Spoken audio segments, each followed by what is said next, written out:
So just want to thank everybody. We're going to go ahead and get started. If we can get everybody who is milling about smartly in the back to come on up to the front. We got tons of seats that are open. Please come on up. We're going to go ahead and get started. Now, I know that our special presentation is coming from Mayor Duggan. Clap, hand clap. There we go. There we go. For taking the time to come out today. So I want to make sure he's got to be out of here by 3:30. We want to make sure we respect his time and get you guys questions. So Mayor Duggan, who is a champion of sustainability and has really started working hard towards that. You know, we now have the Office of Sustainability, which the Green Task Force had a role in helping with the job description. Hand clap. Joel, if you want to stand up quickly, raise your hand. Here's our new Director of Sustainability. So the mayor is committed to working towards making Detroit the greenest city in America.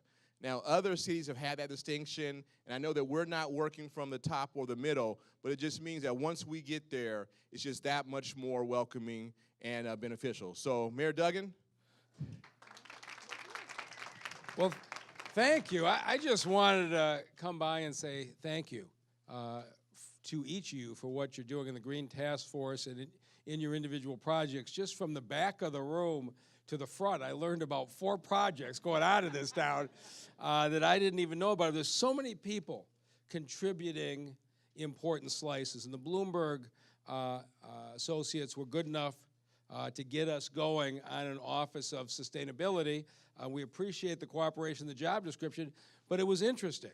We had a couple of applicants that, if you were to look at their resumes, were more qualified in sustainability.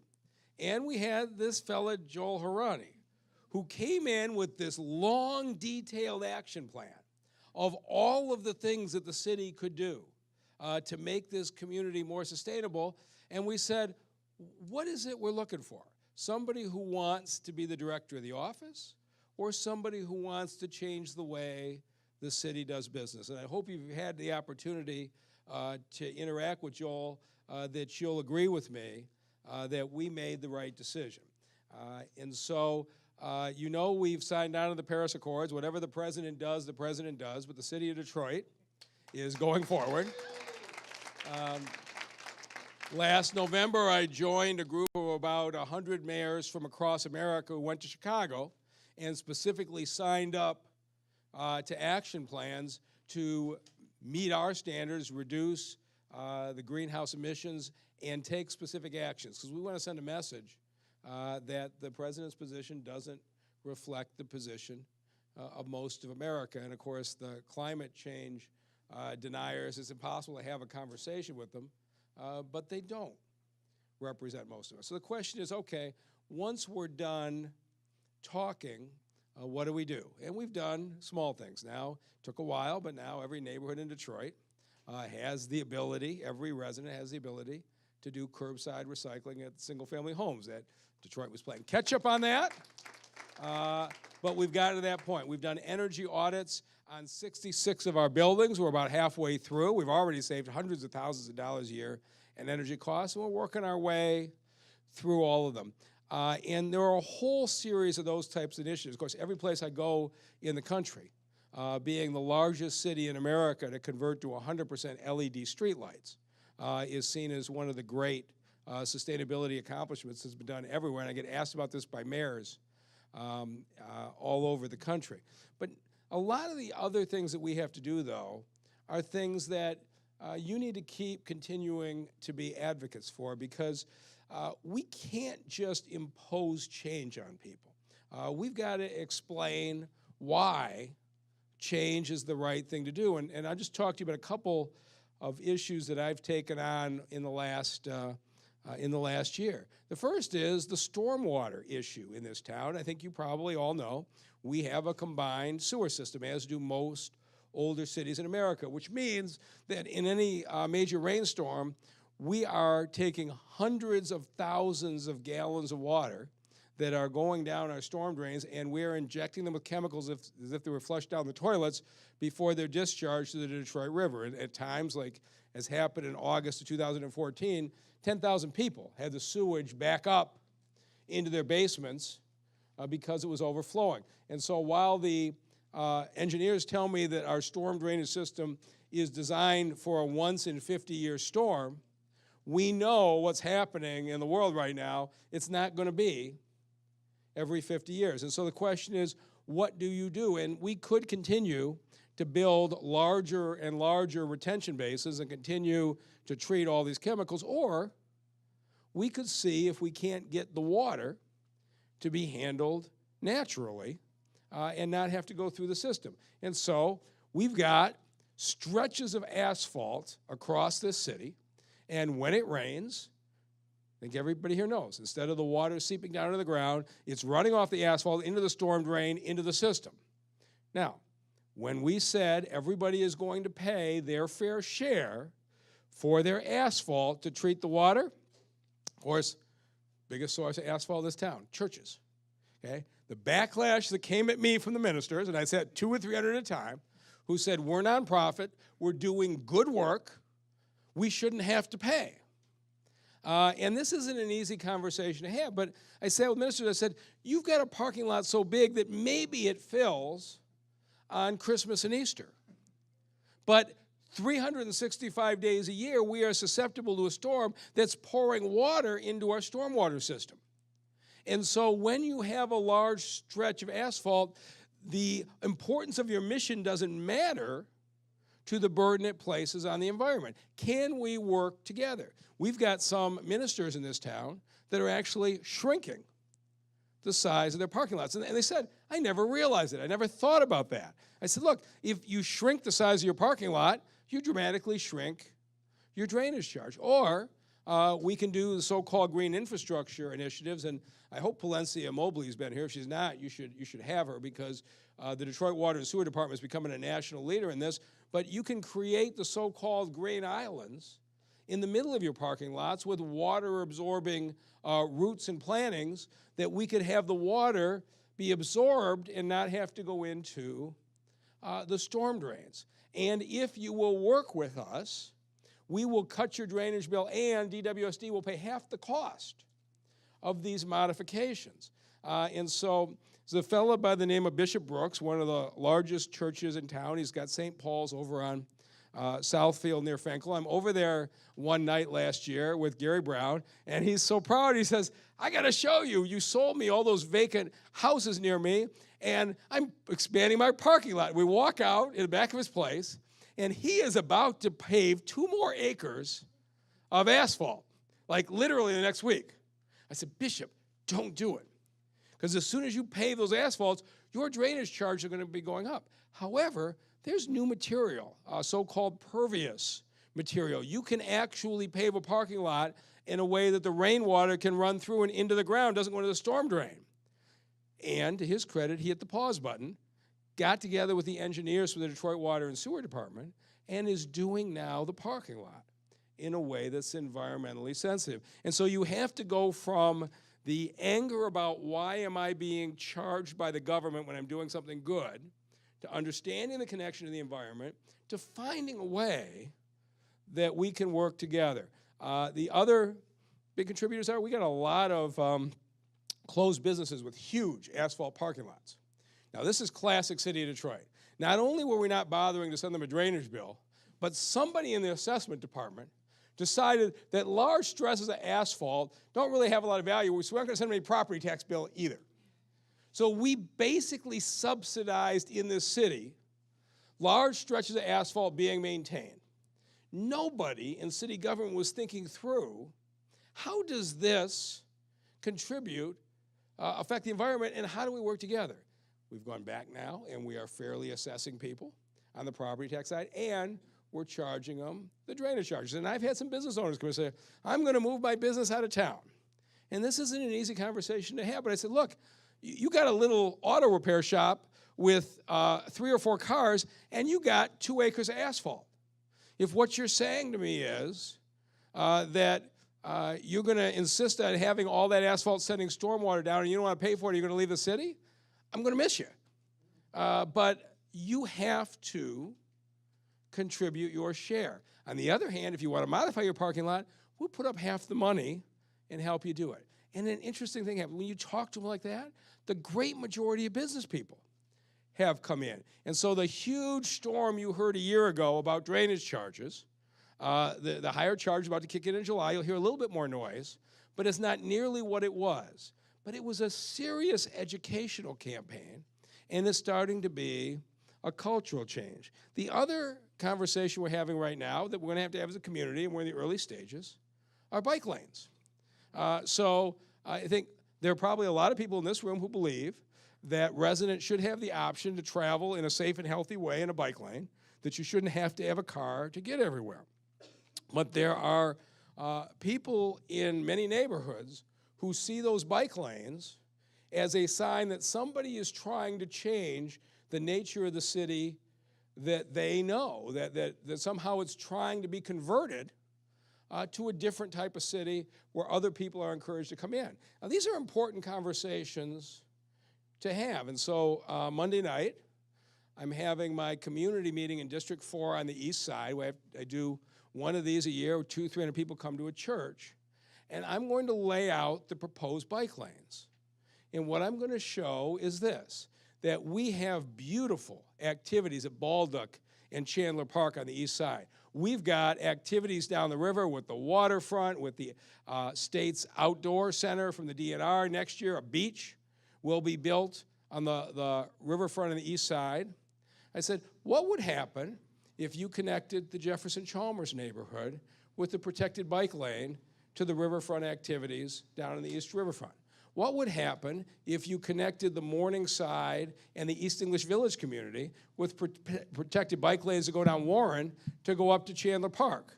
Could your children that are 10 or 12 or 14 years old ride their bike up to the Chandler Park Water Park in the summer as opposed to having somebody drive them? Would it matter to you? And these are the conversations we're having. And when I have these conversations with families, they said, I hadn't thought about that.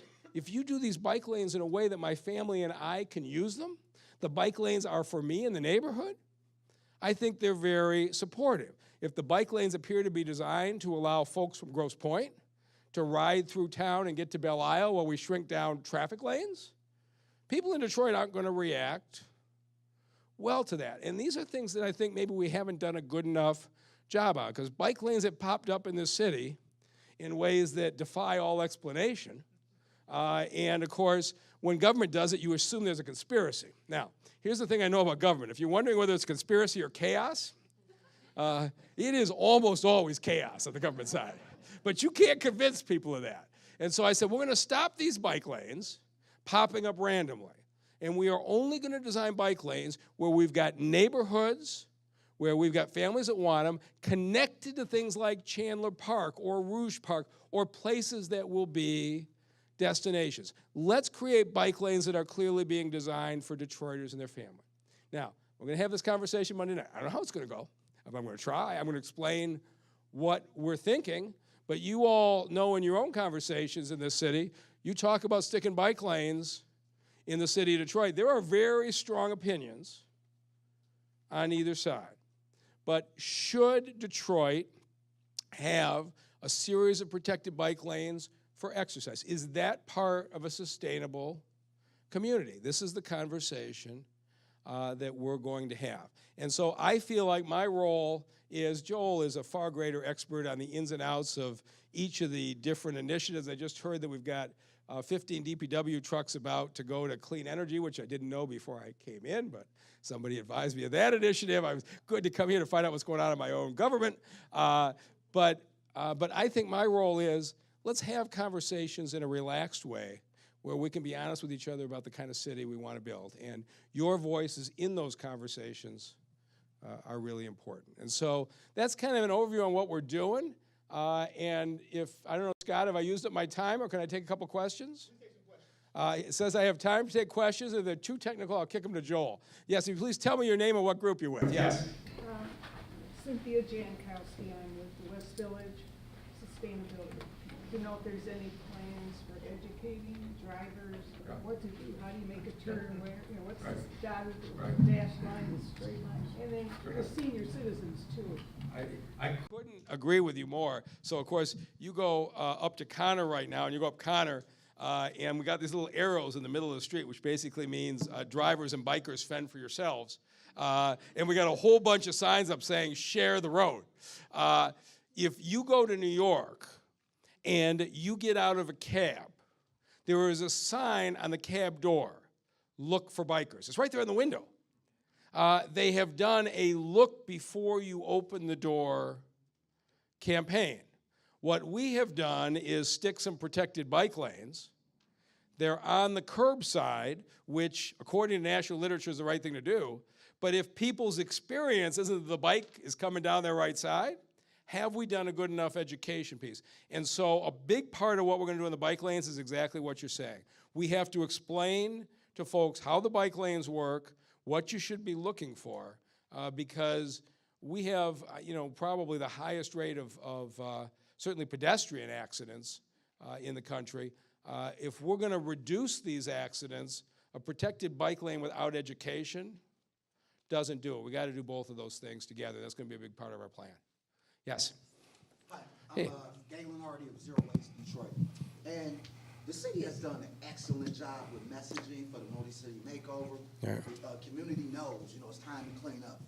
We've done an excellent job with Angels Night. So, and it's been so great that we don't even do Angels Night. Right, isn't that a good thing? Yes, and that's all under your leadership, sir.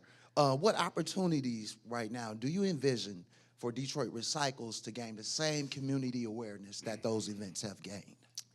That's a really interesting question. So when I started, what I heard from folks was we had a lot of neighborhoods in this town where recycling wasn't even an option. Now we've got it rolled out, and I guess we're somewhere around 24% usage. And so this needs to be the next question. You've got to convince people that recycling is in their interest, that it's the right thing to do, and it's valuable. I don't know, Joel, do we have a specific education campaign planned? Yeah, I can speak to that a little bit. So there is some integration with Motor City Makeover and recycling. Actually, we're working with the Department of Neighborhoods to do a inter-neighborhood sign-up competition for new recycled bins. So that's one thing that's happening. And then Justin from my team is working with Rose and the press team to implement a more fully fleshed out marketing plan to get more folks recycling. So those are a couple things we're working on. Right, we need to do more. A question in the back. Right, sorry. Okay, go ahead. Question in the front. Okay, I'd like to make a statement. Okay, I live at Marlborough and Essex on Jefferson Chalmers. I'll be there on Monday. But there are so many people that don't go to meetings, don't make their voices heard, that ride bicycles. Young gentlemen and older men. And I'm doing a sheet, to get them to sign in support of the bike lanes because they don't think about it. And a lot of the seniors use those bike lanes for safety when the sidewalks are so bad. Okay. Yeah, well, I think it's great that you're doing that. The reality is people who show up get heard. And so I think encouraging people to come out, but you being a voice for those who don't come out, I think is a great thing. Yes. Yes, I'm Lila Cabell. I'm from the Rosa Parks Institute and the People's Water Board. I have a question about the public health impact of the shutoffs. Do you have research to show that there's no impact from the shutoffs? Yeah. And then data, that would show that there is not any impact, because we did the study to show that there was, and so I'm asking if you have tested the water and shown that there's no impact. And secondly, When you say no impact, well, we showed that if you live on a block where there has been shutoffs, that there's a likelihood that you will have a public waterborne infection. Does not just affect the house. The fact that there's standing water affects the block as a whole. And we showed that. And so I'm asking that was rejected by the health department. And so I'm asking, has the health department shown the data that rejects that information? Because that's very harmful to us as a public health issue. So I need to know that. And in addition, the same thing with the lead. When you're doing the demolition and the lead, the public health impact. We need to have that data so that we're not like the people in Flint, where we're having situations where we're drinking toxic water or being exposed to lead, and there is not a public health covering for us. So that's really, really of concern. So let me take those in pieces. Number one, I think we could all agree that health is better if water is on in a house than if it's not on in a house, which is why we've made such an effort. There was a time 3 years ago we had 80,000 houses in this city facing water shutoff. But with what Gary Brown and the Water Department has done, we had a $200,000 assistance fund. We've restructured it so that there's now a $6 million water assistance fund. The average person in the city has a $75 a month water bill. If you're below the poverty line, the water department will pay $25, and that's your neighbors when I say the water department, because everybody in the city who's paying a water bill is paying on average $150 for those who can't pay. So you're contributing right now. So it's $75 a month. If you're below the poverty line, your neighbors will pay $25 of that. If you have an arrearage, as long as you keep making your monthly payment, we'll pay off the arrearage. If you got a big bill because you had a leak in the pipes, we'll pay up to $1,000 to repair those leaking pipes. And so we took the shut-off eligible houses down from 80,000 to 2,000, and any person, if you know anybody who is facing water shutoff, get them down to the local water department office, the one over on Grand River on the west side or the one right here downtown, because there is a program for everybody. And people in extreme poverty who can't make the $50, we've got programs through Wayne Metro. So we'd start with that. As far as demolitions, I think there is very conflicting evidence about whether there's an incremental amount of lead from the 5 minutes or so that a house goes down.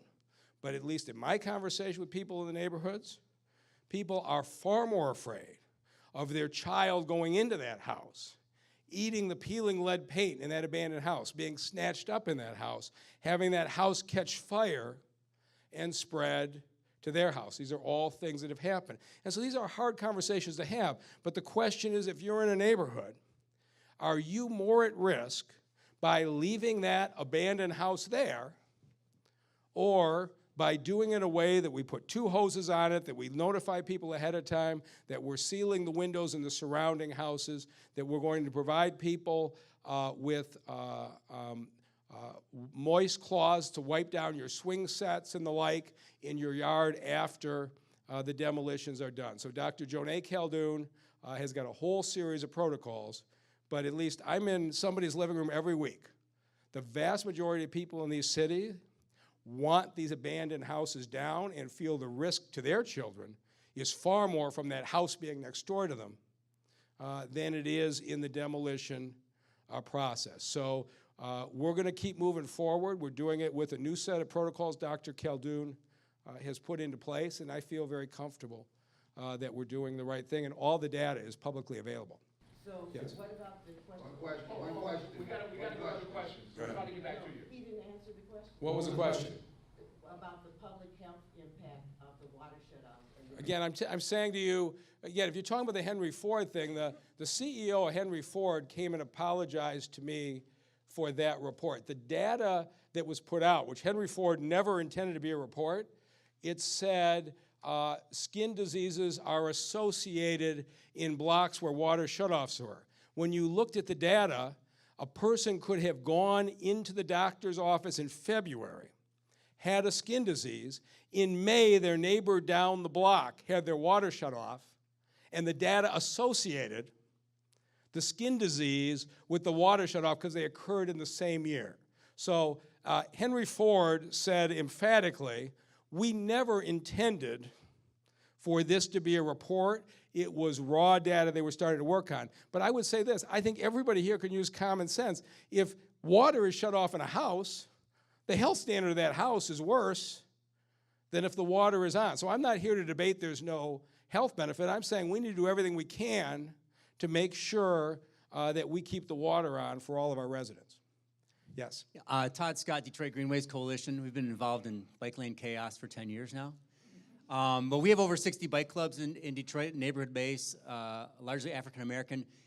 They're like 60 block clubs on wheels, and they're interested in having a meeting with you to discuss their perspective on biking. Would you be interested in attending that meeting? I'd be glad to come to the meeting, but it would be far more effective if they would show up at the community meetings, because it doesn't do me any good to sit in a room with bike enthusiasts one day and sit in a room with neighborhood folks another day and have the two not hear from each other. And so I would prefer to have a community debate where people can articulate, because we're going to have to make a decision out here on Jefferson before too much longer. So you've seen how Jefferson is all lined and torn up.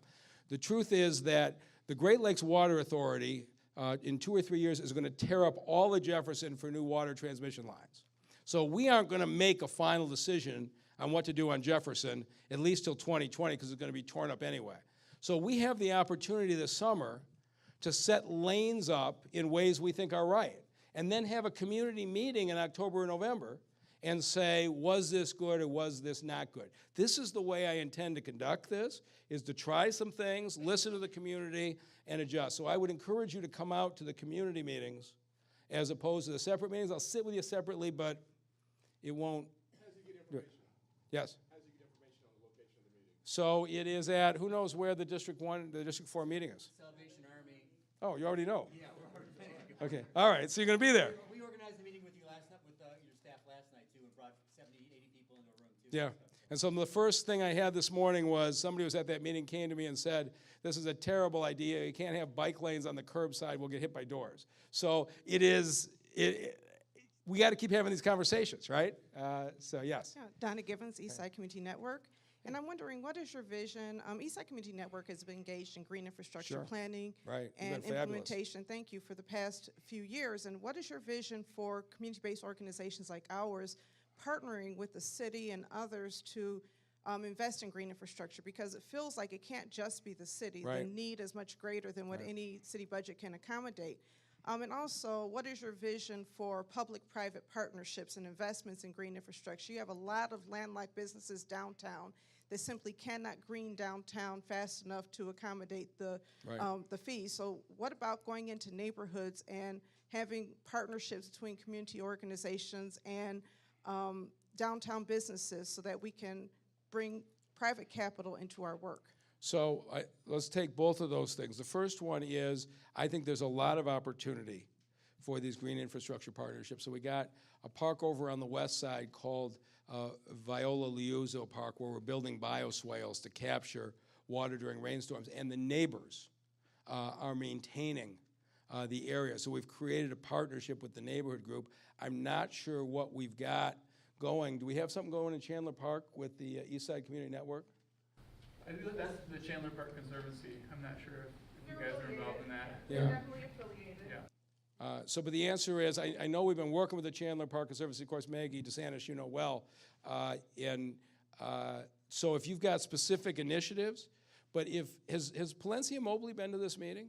She has been, Okay. and she's going to come back again in the Okay, so future. Palencia is really become one of the national experts in the community partnerships on green infrastructure.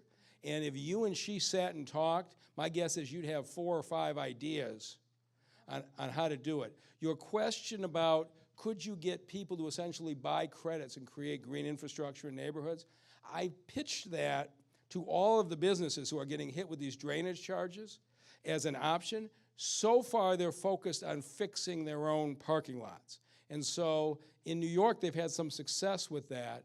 So far, I haven't gotten somebody to say, hey, this deal works, but I think it'll be the next phase, because I do think it's possible that what we do, as long as it's within the same stormwater system, you could, in theory, even though you can't change your own parking lot, create some type of water retention, green infrastructure system in another place, and keep an equal amount of water out of the system. That's what I'd like to do. So far, Palencia may know more than I do. So far, I have not heard that we've gotten somebody to try it. We got to get the first one to try it and prove it works, right? But that's what you're talking about. Yeah. Yes. Good afternoon, Mayor Duggan. Quentin Turner from the Sierra Club. Yeah. So one of the struggles we have with green infrastructure practices here in the city is the quality of our soils. And I was wondering if there are any initiatives or what the city's planning to do on soil amendments through composting, our city composting program. Okay, you're beyond my expertise, but go ahead. Well, we were just participating in the organics work group that was happening earlier. So we're currently exploring opportunities, I say, to increase composting within the city. I know there's a number of operations that Matt Walters has been talking to and trying to find more local sites to be able to do the composting of organics, but I would say it's at a very early stages, certainly. Okay. Anybody else? Hi, Jody Rains Jody. from Family Foundation. So music to my ears, what you've been saying today, it's just fabulous. We really love your commitment to sustainability. And I think following up on some of the things, you can hear the energy and all the work that people in this room are doing. And you had talked about how we can be partners in helping you educate residents and move some of these initiatives forward. So I think just want to ask you, as you, everyone's moving like 1,000 miles an hour, but to kind of keep in mind and think about with your departments and how you're moving your work forward, to think about more proactively about these partnerships and how really we can work together. It's hard to coordinate the work, but to kind of think about how you can work that into your work plans, these partnerships, so that we can all kind of move this work forward. No, you're making a good point, and we gotta take, and I know we've got individual cases that are working. We need to celebrate the ones that are working. So it tells other city departments the value, but it also might give folks here some ideas to say, hey, I could do a similar type of partnership. But I can tell you right now, city government can't do it all. We need these partnerships. We need to find an easy way to do them, but I know we can probably be hard to do business with at times. Mayor, how much more time do we have? Go ahead. You got another question? We got another question. Hi, I'm Rachel Clegan with Green Living Science. And this is actually kind of a follow-up to Jody's question or statement. I'm wondering how we can really incorporate some of the sustainability efforts with the programs that the city's already in charge of. So things like Motor City Match or things that you're doing with new development. So much about buildings and infrastructure can be, we can work in environmental and sustainable practices with energy efficiency and recycling. So how can we think about incorporating those programs into the programs that the city's already running? Those are really good questions. Joel, we got any ideas on those? Well, yeah, so I think we're actively talking to the JET team, who obviously shepherds through developmental projects around looking at, are there green building standards for integrating into the development projects that are in the pipeline. I certainly think, as we've spoken before, there's a lot of opportunity for recycling in multifamily and commercial buildings. I think that's a real area of opportunity, so exploring those opportunities as well. And then tapping into the existing green networks, like folks through the, I'm blanking on, the network of small businesses that are already doing green practices, food-based businesses specifically, so. Right here. Hi. Go ahead. Hi. Hi, Irma Leapart with the Sierra Club, Great Lakes Program. And kind of tying a lot of this together would be if we had greener codes and ordinances.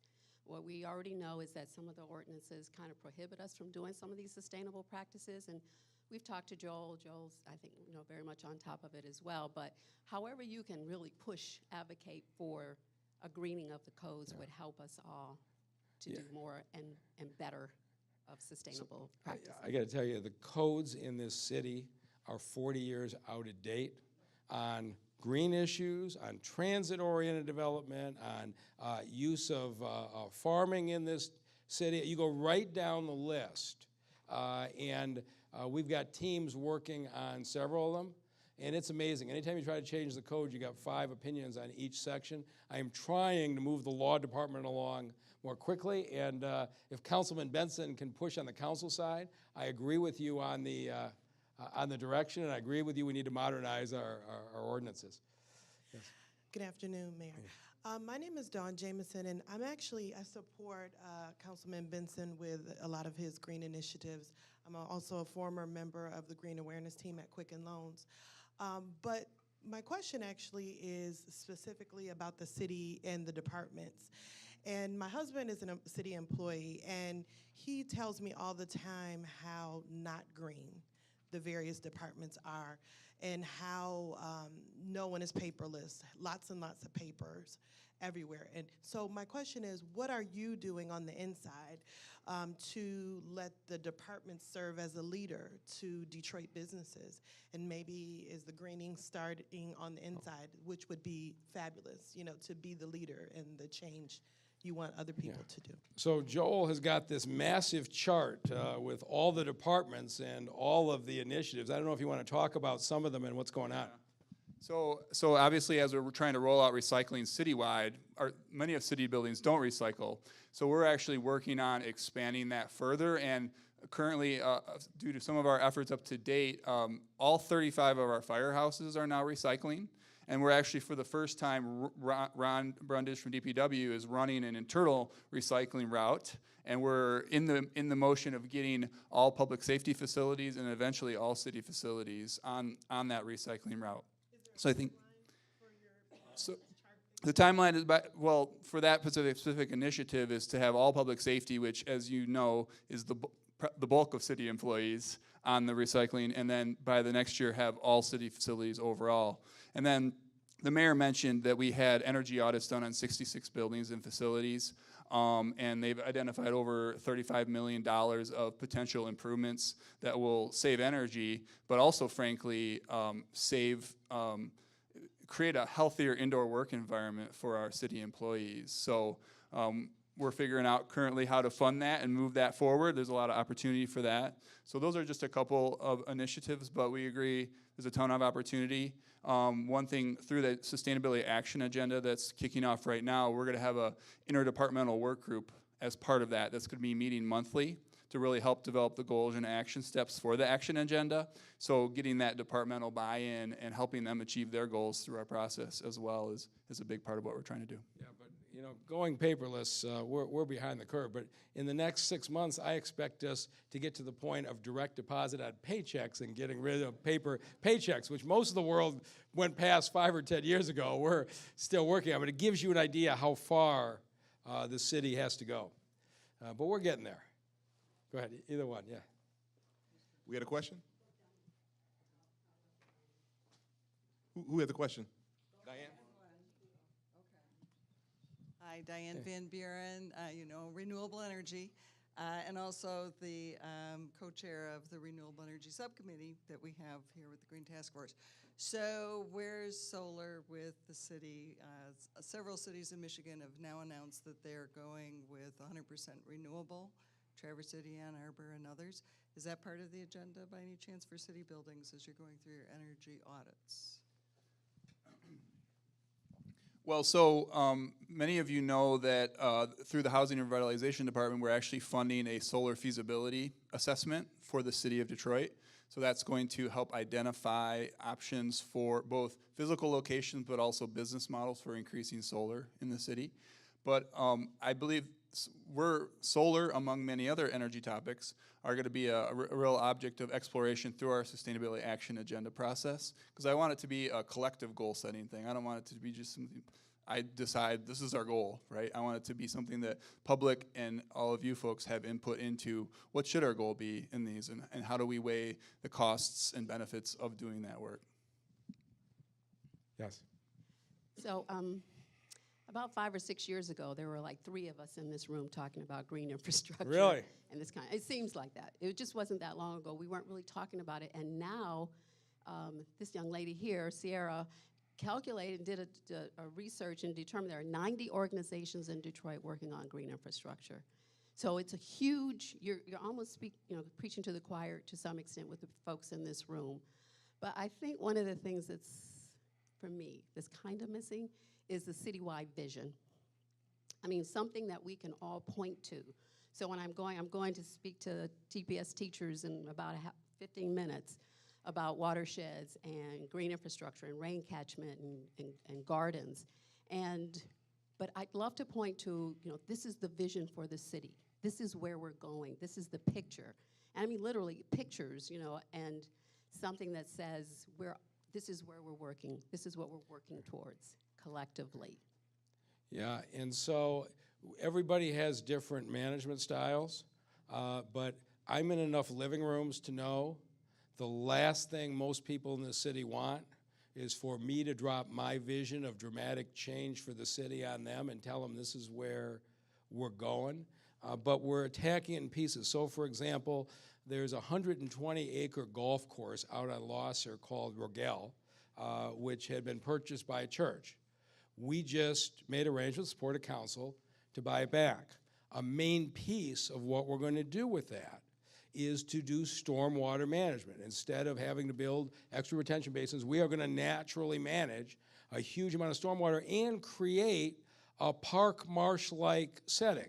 When I go out to the folks in Northwest Detroit and say, we're going to reuse Rogel in this way, and it's sustainable, I think the people in that neighborhood will sign up and say, that's great for me.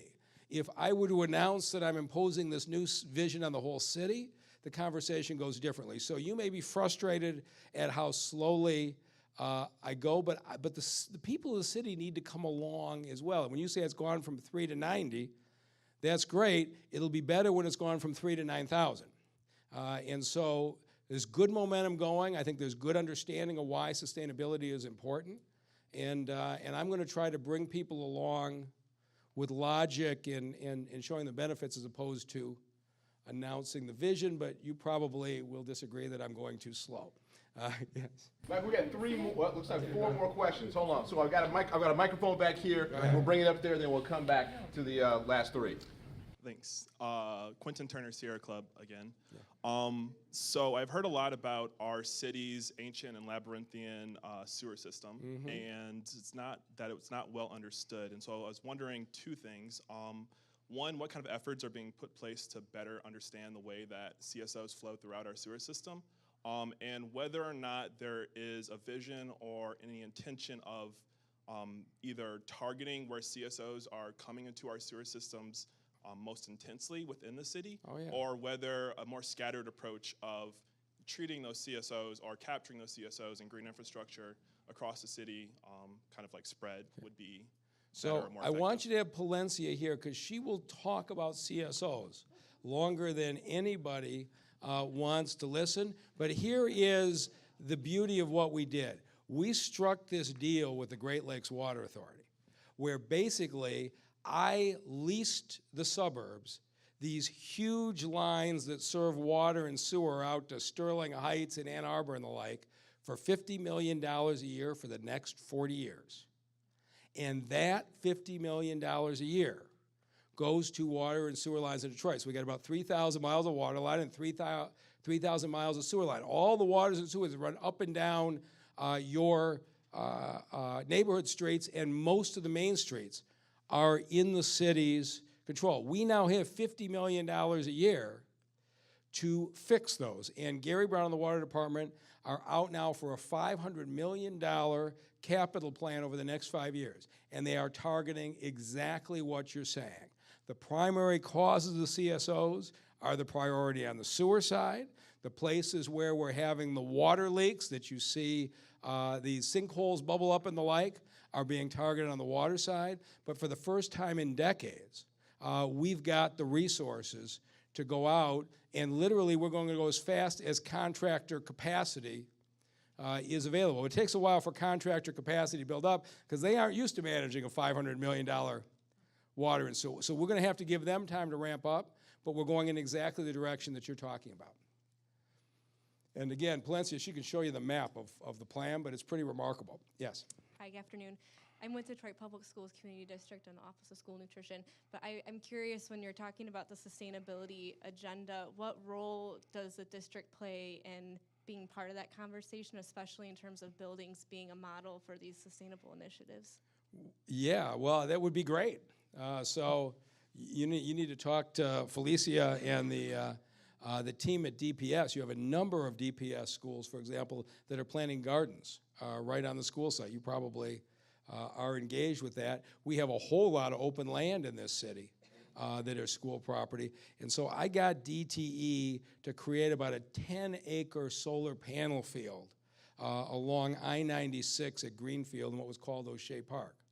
One of my questions is, there's a lot of 5 and 10 acre former DPS school sites that are in residential areas.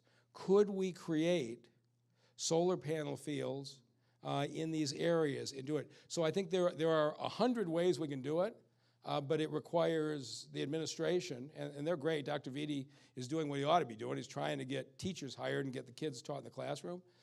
But I'm convinced that when they get that stable, they're going to be really good partners on this. But that's a conversation maybe you can help generate internally. Yes. Hi, my name is Leslie Tom, and I'm the Chief Sustainability Officer for the Charles H. Wright Museum, African American History. I was just wondering what your visions were for kind of what Irma was talking about in terms of having the cultural institutions play a role in behavior change and identity change for sort of sustainability aspects. I think the American Alliance of Museums, which oversees all the museums, are noticing that the Detroit museums, especially the Michigan Science Center and the Wright Museum, are starting to do sustainability together with the community. And I think to Irma's comment that there is such a rich kind of grassroots effort here that there can be amazing kind of collaborations. That sounds great. Joel, are we working with the museums at all? Yeah, absolutely. I mean, I think that I think the awesome work that Leslie has done at Charles H. Wright is a great example of a way to be able to educate the community more fully around green stormwater infrastructure. So I think you guys play a super important role. Also, DPS obviously a super important role in educating students from the ground up in urban agriculture and green stormwater infrastructure, and the importance of doing that work, and especially connecting it to cultural traditions as well. So thanks for your work on that, and definitely plan to keep using it. All right, and with this, I'll turn this back over to your chair, but thank you very much for having me here. Yeah, I need to answer that question. Mayor, I was the last speaker. Oh, I'm sorry. I really love the commitment you made to drill down on the bike problem, and I'm wondering if you're willing to do the same thing and have us be solutionaries together in partnership around the water affordability issue. Absolutely. Okay, so we can count on you to set up such a meeting so that we can have that conversation, because I think there's a lot of misunderstanding. There is a whole water affordability task force that's been going on for some time, and I'm glad to get you linked into that. But a lot of the programs that we have put in place have come out of that process. And if there are other things, I'm not going to tell you we have it perfect. No, that we're open to good ideas, and we'd love to have you participate. I would like to have it be under the same model as what you're doing with the bike program, so that it's personally the citizens and you and some of the people who, so we can talk through that problem, because water assistance is not working. And we need to know the data that shows that it is working, because the people we're working with, when they get water assistance, they're right back down there with their water shut off within 90 days. Okay, so I'd be glad to have you be a part of that. And I'd like the water advocates to be a part of it, not just me. Okay. All right. Thank you all very much for having me here. All right, Mayor Duggan, thank you very much. We want to thank the mayor for coming out, and thank you for all the questions. The one thing that I would like to say is that it's a partnership. It's a partnership with all of us in the room and the administration. So we're going to all work together to get that message out to everyone on sustainability and how it's beneficial for everyone. All right? Good deal. All right, so we are now at 3:53, which typically we are much further along in our agenda. We didn't do introductions. Are we okay with skipping introductions today? Okay, so we're going to jump on into committee updates. Hold on, Joel, did you want to give an update? Yeah, go ahead. So thanks to everybody for coming out. Awesome gathering, for coming out to see the mayor talk about this. I just wanted to take the opportunity to say that we are kicking off our sustainability action agenda process currently, and as part of that, we want to get as much input from citizens, from folks working in these areas. So we have a number of surveys on the back table, I believe. Are there still some there? So I would love for each and every one of you guys to fill that out before you leave today. And also, if you'd like for someone from the same sustainability office or from my engagement team to come out to your meeting, if you host a community meeting or host a meeting on a specific topic area, if you go to detroitmi.gov/sustainability, there's a form that you can fill out there and say, I want you to come, here's when the meetings are, here's about how many people. Because we're really trying to have the broadest reach of Detroiters, because as we go about crafting that vision for sustainability and resilience here in the city, we know that it needs to be firmly rooted in the issues, the challenges, and the ideas that Detroiters have, right? So you guys all know this. You have been carrying this work forward in a very robust way, frankly, in the absence of a lot of city leadership on this work for a long time, right? And so I thank you for that. And so we want to, frankly, leverage your knowledge and the work that you've done going forward. We know we're not starting from scratch because there's so much awesome work that's already been done. So we want to build upon that work going forward. And so we invite you to be a partner in that process as an individual, helping to fill out the survey, helping you to get the word about the work that we're doing, the engagement work, and then inviting us to your meetings and gatherings. So I just wanted to put that out there. So thanks. Joel, thank you. All right, so Joel, real quick, the gist. Where are we with the Green Infrastructure Charter Mandated Plan? I know that your office, I believe, is working on that one. It's not green infrastructure, isn't it? Green innovation and sustainable technologies. So, the way we've structured the work we're doing through the Sustainability Action Agenda, the Sustainability Action Agenda is going to fulfill the requirements of the GIST. I feel like actually the GIST was actually quite somewhat narrowly constructed the way it was built in. I like the concept and the idea behind it, which was like, Detroit, get your butt moving on sustainability and do something, right? And so it was kind of written in a lawyerly-ish way. No offense to any lawyers in the room. So we're taking a pretty holistic view through the action agenda process and really believe that the action agenda, as it comes out at the end of this year, is going to be fulfilling those requirements. But appreciate the question. All right, Joel, thank you. All right, where are our subcommittee chairs? Let's start with our first subcommittee report here. Sure. Yes. Okay. Hi, good day, everyone. I'm Renee Wallace, and I chair the Organics Recycling Subcommittee.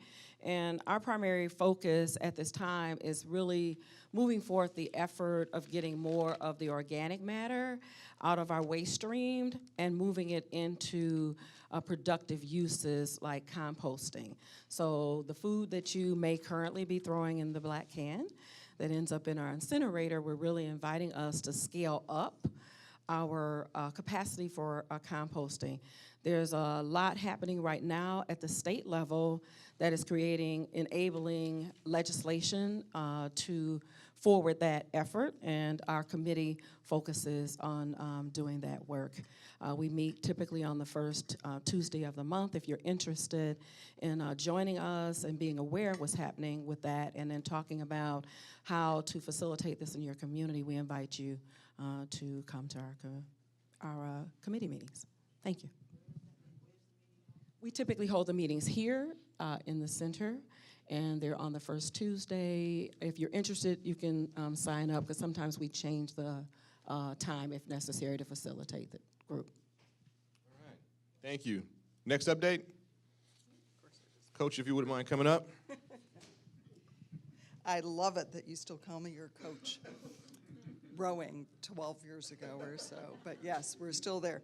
Diane Van Buren, Renewable Subcommittee Co-Chair with Diane Cheklich. We've gone from a small group up to a pretty big group now too. We meet on the second Thursday of the month. It rotates a bit, but if you are interested, please see one of us at the end, and we'll make sure, or Ben or Tony at the back there, we'll make sure you get on the mailing list so you know where the meeting is being held. Jennifer Root is here. We mentioned at the last Sustainability Committee that there is a statewide petition going on to get a ballot issue to expand the renewable energy portfolio standard for the state of Michigan up to 30% by the year 2030.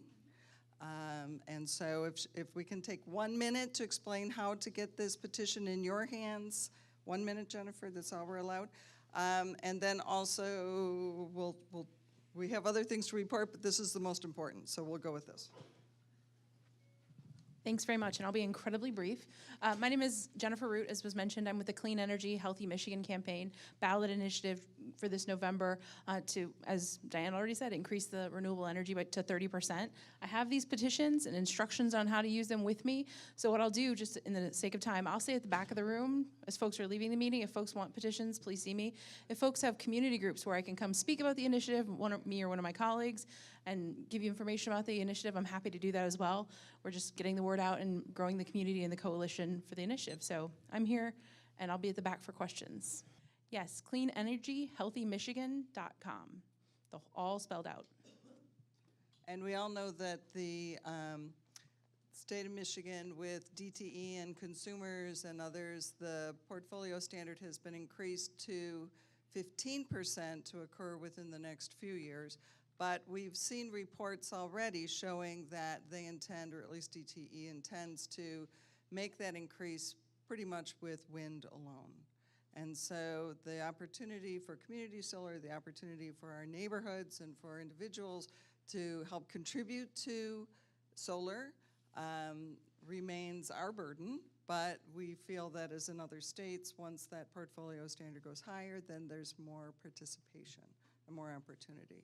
So it is an opportunity that we should be taking. So we also have other things happening, but in the sake of time, Ben and Tony are working on a slideshow to take out to community organizations to help increase awareness of solar. So if you're interested in that, Ben and Tony can raise their hands. We also have been looking at different financing tools for solar and renewable energy, and then also looking at what are the opportunities with policy, which is our main goal, is to help with Councilman Benson and City Council with making sure that we truly are solar ready in Detroit. Any questions? We'll be here. Also, we have to remember this will be at the breakfast, so I know you're going to mention the breakfast. We are. Saturday, cool. Okay, thank you. All right, thank you, Coach. All right, any other chairs from subcommittees? All right. Thank you. Good afternoon. I'm Khalil Lagan with the Alliance for the Great Lakes. I serve as the co-chair of the Detroit Water Subcommittee, along with Irma Leapart from the Sierra Club. I just have a few announcements. One that is very exciting is our Student Earth Day poster contest, the first one that we hosted, so it was a bit of a pilot. Very happy to announce that we have selected 3 winners, and those winners will be showcased on billboards across the city of Detroit, thanks to our gracious sponsor, Outfront Media. We'll be donating 3 billboards in several city council districts, so those students will have an opportunity to see their Go Blue, Go Green. And just the poster contest was really our attempt to start to see how people in the community, specifically students, how did this concept of green infrastructure resonate with them? And so we had some really interesting and creative perspectives on that from the students, and we're excited to showcase that. Also very happy to announce that we were able to provide some very enticing prizes to the students, courtesy of the Herb Family Foundation, who donated money so that we can offer the students cash prizes. So no student walks away without something. So we had 3 grand prize winners, and we'll offer honorable mentions to the students who also submitted entries. So we're very excited about that. We also had additional sponsors who are members of our subcommittee who helped to donate costs around printing. Those posters will not only be showcased on the billboards, they will also be on bus panels. So for those who are using the public transportation system, they'll get on the bus and they'll see the students' artwork on various panels throughout. So this is very exciting. I think it gives us an opportunity to build on for the future, and we're absolutely looking forward to more opportunities to bring those youth perspectives as we journey in this work around stormwater infrastructure. I'd also like to announce that the committee has been working on an audit of the Detroit Water Agenda, which was published in 2012. That water agenda essentially gives some direction to the city departments and various others around ways that we can protect our water resource and make sure that we are doing these things in a sustainable approach. So the audit is the committee essentially working through each of those chapters and all the many recommendations in them to see how we're doing. Where's the city on those progress points? And hopefully be able to say where we've had some successes and where those gaps exist that we can continue that work moving forward. Our committee meetings are open to the public, and we invite you all to come in. We love to hear ideas that we aren't already milling around. It really helps to move our work forward and keep us fresh and keep us current to what's relevant in the community. You can join us at those meetings third Tuesday of each month from 1 to 3 p.m. at the block at Cass Park. The address there is 2727 2nd.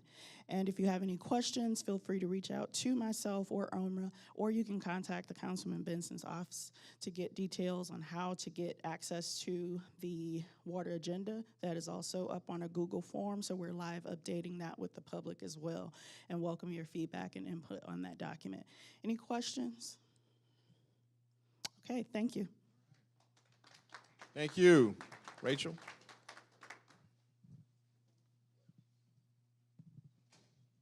Yeah, I'm still wearing my name tag from our Earth Day celebration today. My name is Rachel Clegan. I am one of the chairs of the Recycling and Waste Reduction Subcommittee. And to let you know what we talk about, we help out with the city's curbside recycling program. We work on those, working with the firehouses with the city, and so we're very excited to be helping with those municipal projects that we talked about earlier. To give you an update on where we are with curbside recycling, we are now up to 24.17% participation, so that's 50,281 households. So we've got our goal to reach 30% by this August, so that's why we're doing this challenge that you heard about earlier for the neighborhood. So we want to see which district can have the most signups starting April 1, and we're going to have that go all the way through the end of August, and hopefully with that challenge and all of you working on it, we can reach our goal of 30%. So anyone is welcome to join us at our meetings. We do also try to work on new ordinances and policy. And we meet the fourth Monday of every month. So our next meeting is this coming Monday, the 23rd at 2 o'clock. And we meet in the 5400 Russell Street, which is the DPW yard on Russell. So, thank you. Thank you, Rachel. So this is usually the time where we do information for the good of the group, any announcements we have today, and I want to start out with Kerwin for our Earth Day award ceremony and celebration breakfast this Saturday. Hello. Are we excited? Saturday is almost here, and it's time to celebrate, to thank, to encourage all of us that's in the sustainability field, and just to say thank you and to celebrate what we're doing. So I think we're doing a great job. We're moving forward. I think, don't you feel the energy in the room? Can you feel it? I do. So we want to keep that going, and so I hope to see everybody there on Saturday. The energy is there. Also, we are doing a public service announcement, and that will be on the air coming next week. And we like Advance. They are our sponsors, so we like to thank you so much, Terry, for your help and your support for that as well. So you'll see the spots or hear them on the radio for the next 2 months. So, in the middle of the night, if you turn on television, or maybe right by the news, you'll see it as well. Listen, driving down the street, you'll hear it, and that's us. So we're trying to get the message out, and our issue is the more that people hear about it, it'll start to change their mentality, and that's the key, okay? So that's all I have to say. I know that we have Makeover, if you want to say a few words. Hi, my name is Mona Ali. I'm the District 7 Deputy Manager with the Mayor's Office. I'm also this year's Motor City Makeover Lead. So I would like, thank you. So we will be having our Motor City Makeover the first 3 weekends in May, the first 3 Saturdays. Oh, sorry. The first 3 Saturdays in May. And we are starting to recruit residents and neighborhood block clubs for our cleanups. So if you know anybody that would like to register, please direct them to motorcitymakeover.org. And the district managers will be reaching out to get supplies, special pickup locations, and everything confirmed for your cleanups.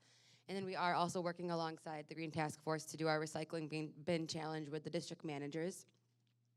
So that'll be really exciting to see and see the turnout at the end of the summer. So, and also, again, thank you to Advance and GFL, who are our 2 largest sponsors for Motor City Makeover as well. So I know you guys are helping out around the city. So if you have any questions about Motor City Makeover? Can you talk about the alley cleanup that you guys are doing? So this year's emphasis is on alleys.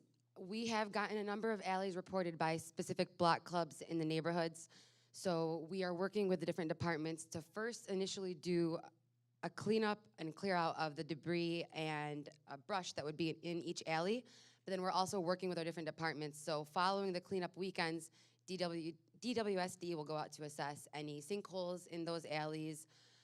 We're working with DPW to go out as well and take a look at them. And also trying to work with DTE to get tree trimming done in all of these alleys as well. So if there are any specific problem sites with alleys in different neighborhoods, we're first going after the ones that have a large volunteer base around them, so neighborhoods that can offer volunteers to help along with our departments. But also any other alleys would work well for the summer, because we will be doing projects year-round for MCM 365. So if it's not an alley we can get to during the first 3 Saturdays, we can definitely try to get to it throughout the summer. So please let us know if there's any specific spots you think would benefit from a cleanup of the alley. Thank you. No, thank you. All right. I think that's it. Thanks, Mona. All right. Any other announcements? Come on up. Come on up. Go. I just wanted to say that the Michigan Science Center is this your announcement too? No. Is on May 26th is having a Stormwater Day along with the Wright Museum. We're opening it up to the Land and Water Works ambassadors to use our space to be able to give green stormwater infrastructure presentations and games and interactions. So come on down to that. We're doing it at the Wright Museums in collaboration also with the Meet the Scientist group. I have 2 announcements. One is on April 28th, the Sierra Club is having their Rain Barrels on the Riverfront event. So please tell the people in your community that they can come down and get a rain barrel for a discounted price from their typical price, which is $70, so discount it to $50. We'll help them construct it on site. We'll also help them design it. We'll have acrylic paints. So it's just gonna be a really fun afternoon at Gabriel Richard Park. I think it goes from 10 until 1 p.m., or maybe 10 until 12 p.m. But yeah, that's gonna be on April 28th, Rain Barrels on the Riverfront. And I noticed that this was being recorded, and I would be remiss as a board member of Green Living Science not to promote this, especially while our CEO is in the room. On May 11th, we're having our annual fundraising event called Art and Amble. This is going to be a silent art auction. It's a ticketed event. Food and drink will flow all night long, so that comes with the price of your ticket. You'll be able to auction or vote on, not vote, you'll be able to try to win some of the art by writing down your bids, bid on some of the art, that's the word I was looking for. You'll be able to bid on some of the art available. We'll have food by local Detroit chefs from places such as, and I have a list right here, Supino's, oh yeah, City Food Community Concepts, Tukoi, artists such as Wheezy, Eno, Paul Johnson, so a lot of really big local artists here in the city. It's a super fun event. I'm pretty sure it goes from 8 until 11? Yeah, 8 until 11, that's it. So Yeah, you can buy tickets at greenlivingscience.org/artandamble. It's a really good time. I hope to see you guys there. Todd, come on. So May 18th is Bike to Work Day. We don't have everything solidified on our website yet, but there is some information. We're trying to nail down some final sponsors, but I want to thank Councilman Benson for helping make things happen. We got our event permitted, and so we look forward to you having a lot of you guys ride their bikes, and the weather's gonna be perfect, I hear. So we'll see you there. All right. Hi, so I just wanted to make sure that everybody knows about the city's 10,000 Up program. This is being run by the General Services Department, and basically anybody in the city can request a tree for the front of your house. They are doing it as an opt-in basis, so you do have to request one. You can also request them for the vacant lot next door. If there's a city-owned, like a land bank house that's boarded up on your block, you can request it for that as well. They do really like it when they can sort of bundle, because it makes it a lot easier and they can do more at once and it's more efficient. So if you get with your block club or even like a handful of your neighbors and submit that request as a group, it would be really helpful if you want to ask around. And there's flyers in the back of the room on the table for this, but you can also call 313-450-3011. Or if you go to the City of Detroit website, there isn't like a cute URL for it, but if you go to the detroitmi.gov, and in the little search box, just type in request a tree, you should be able to find the form. I apologize, we don't have a better, easy to say website. We have a form now, though. There is a form now. So yeah, so request a tree. Oh, the last thing that I wanted to say about it is that they are trying to get a big push in the spring and in the fall. That's when it makes sense to plant trees. And so even if you don't have time like this second to organize it, if you can talk to them over the summer, we're lining big plantings up for the fall as well. Thanks. Thank you. Back to me. Well, this is not Renewable Energy Subcommittee exactly, but isn't it wonderful when we see things happening in the neighborhoods? And so I'm very proud that I've been working with a class at Wayne State University winter term teaching about sustainability, and the end result of that is going to be next Wednesday when we build 2 garden pavilions, both along Woodrow Wilson. So it's not right in the neighborhood that most people see, but next time you're out that way, do drive by. We will have an event next Wednesday afternoon as we're installing the solar panels. So these are to demonstrate for community gardens how you can retain your rainwater off the garden pavilion, have a picnic space, and solar panels to run the pumps that get the water out to the garden. So it's great examples. 2 great communities this year. Cass Community Services is getting one of them at the Woodrow Wilson site right off Webb. And then the other one is going to the Huda Garden. I don't know if people are familiar with that one, but it's an amazing garden related to the Huda Clinic, which teaches their clients and patients about healthy food. So they started a community garden, and it's in a vacant city lot. They're trying to get the adjacent lot so they can have an orchard. And we're helping them with energy and water for their garden. So it works full circle, and it's 2 great projects. So please check those out next time you're up that way. Well, we got a couple more? Go ahead. 3 more. Justin Fenwick with the Office of Sustainability. This week we worked with the city's neighborhoods.org website to highlight local organizations ahead of Earth Day that are doing work in the community. So please check out the neighborhoods.org and a couple of the stories that have gone out. And most importantly, we're trying to show that when the city puts out something about sustainability, it gets traction and interest. So your ability to engage with that material on the site, share it. It got shared on the city's Facebook page and the neighborhood's Facebook page. But your engagement with that material is helpful. In addition, the articles are good and interesting about the people we know and love doing good work here. So. Any others? Chuck, you want one? Okay. And then Joel, you still want one? Hi everyone, I'm Faye Phone from the Greening of Detroit. We've been doing our spring planting out at Myers Nursery, but I wanted to share with you that on Saturday, May 5th, the DNR will be doing a tree giveaway. So gallon-sized trees about 5 to 7 feet tall. 1 tree per person, Detroit residents, and they have 500. So the location of that is Joy and Spinoza, Spinoza and the Service Yard Drive out at Rouge Park. So, it is Saturday, May 5th. Chuck? The microphone is recorded. All right. All right. This is Rachel Nintaza. Come on, Rachel. Rachel is with Michigan State University, and everybody should have gotten a copy of this. Was passed out to you when you came in. And Rachel is in our College of Agriculture. She is actually doing a study on the comparative analysis of socioeconomic factors affecting water access in developed and developing countries. Case and study, Detroit, Michigan, and Kampala, Uganda. Rachel is from Uganda. The College of Agriculture, she's been working on this for some time. The College of Agriculture has referred her on to Gary Brown and others.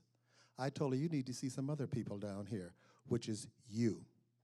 So I ran these copies for you. Everybody should have a copy. Rachel came down on the Michigan Flyer on her dime. She wants to talk to you, so when she does this study, which is going into Michigan State's data, and when the university's professors are looking for data and expert people, you will be the ones that she'll be quoting. She's gotten it from some of the other journals, but she's not gotten it from you. I said, these are the people who are actually on the ground working. These are the people that are talking about the water. These are the ones that are making it happen. And actually, the ones who wrote it in the journals, they came to get the information from you.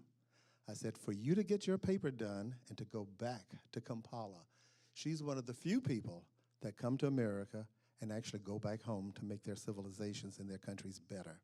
So please welcome Rachel when you have an opportunity. She's going to be back here in the back of the room. The last thing I'll say, which is not about urban areas, the veterans.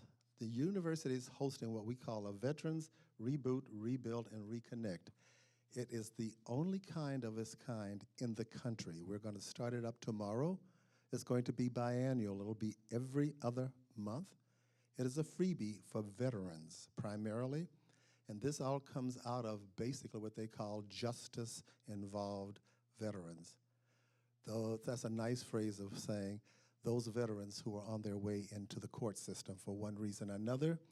The university noticed that the veterans, when they left, they didn't come back the same way they left. And because they did not come back that way, the university feels we owe something to these veterans so that we can sit up here with all these light bulbs and the air conditioning and the carpeting and the microphones. So we're hosting this. It's going to be the first of its kind. We have about 40 vendors and participants that'll be here. It'll be free. You don't have to be just as involved to be a veteran. If in fact you know somebody who's tied to veterans, they need to come. We're talking about free housing for them, employment, so forth and so on. The idea is that when these people actually go to various agencies, they have to go from one place to the other. We're going to have them all in the building. The entire building from top to bottom will be nothing but vendors and counselors for veterans and those who are affected by those veterans. I'll be back in the back also. Thank you very much. Thank you, Chuck. I'm not sure how many of you know, but MSU, they host us here once a month, and Chuck is our host. He makes sure we have this space once a month, and we have it free of charge. And so we moved the Green Task Force from downtown to access free parking and make it easier for people to get in and out. So I just wanted to say thank you, Chuck. Yeah, Chuck hosts a lot of amazing stuff around here. Thanks, Chuck. Just a couple other events I want to let folks know about. If you were unable to get into the Green Task Force brunch on Saturday, the Belle Isle Conservancy is doing a Keep Belle Isle Beautiful campaign launch and cleanup out on Belle Isle. So it starts around 8 a.m. and then the cleanup starts at 9 a.m. and they provide lunch afterwards. So I would urge you, I'm sure many of you are fans of Belle Isle, as I am, so I would urge you to go out and participate in that. And then another event which I think this crowd might be interested in is the Michigan Association of Planning is hosting their spring summit next Thursday in Lansing. And the entire focus of that summit is on resilience and climate resiliency and how can communities become more climate resilient.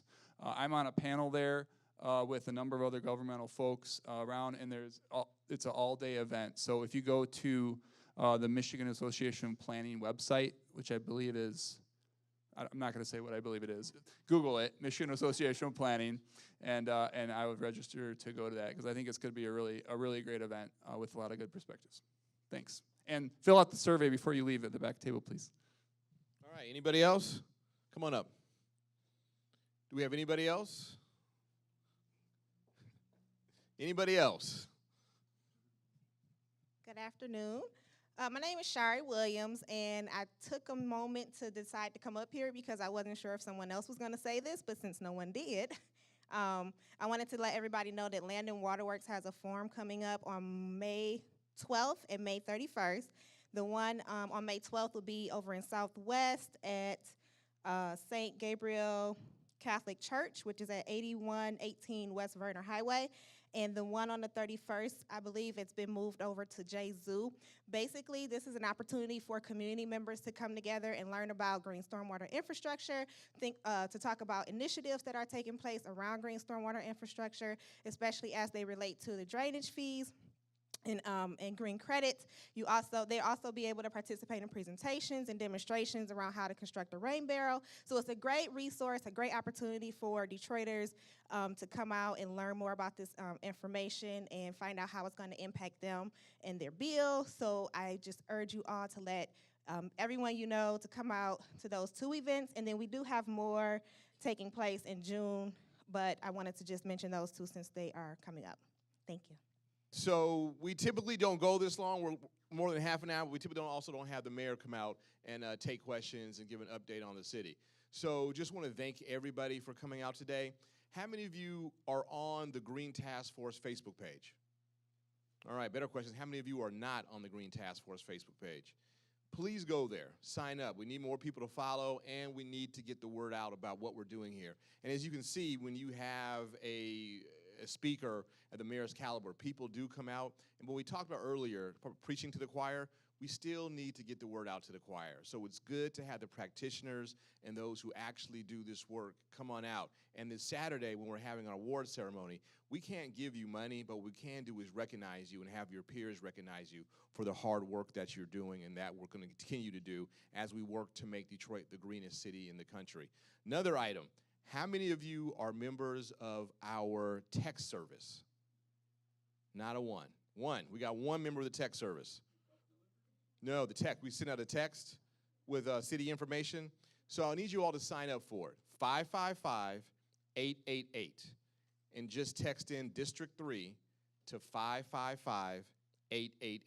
We give good information. Last year we gave away a free rain barrel, 2 free rain barrels. For rain barrels on the river. We give out information, we have giveaways, we have tickets, and we have good city information. And so we're going to put information about the recycling bins, we'll put information out about sustainability, things of that nature. So please sign up, and when you get these texts, you can also pass it on to your friends and family to let them know about what's going on in the city of Detroit.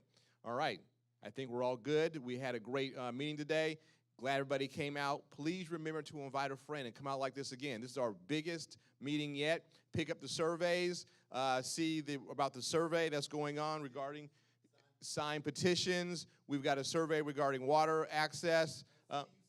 And we're going to see you Saturday, and hopefully you'll come early to help volunteer and make it happen for us. Thank you all for coming out today. This meeting's adjourned.